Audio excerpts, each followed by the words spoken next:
Do you know what the cast inscriptions on valves represent?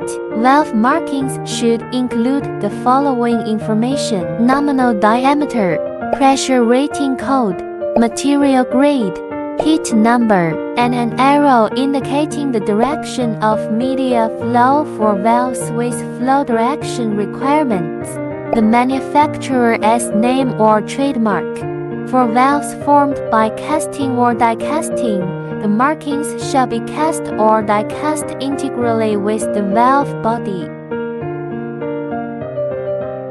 Straight through or angle type valves. For valves where media flows unidirectionally from one inlet to one outlet, the marking pattern is three-way valves. For valves where media flows from one inlet to two outlets, the marking pattern is. For valves where media flows from two inlets to one outlet, the marking pattern is. Markings should be located on easily visible areas of the valve body. Whenever possible, they should be placed along the vertical central axis of the valve body as mid-cavity.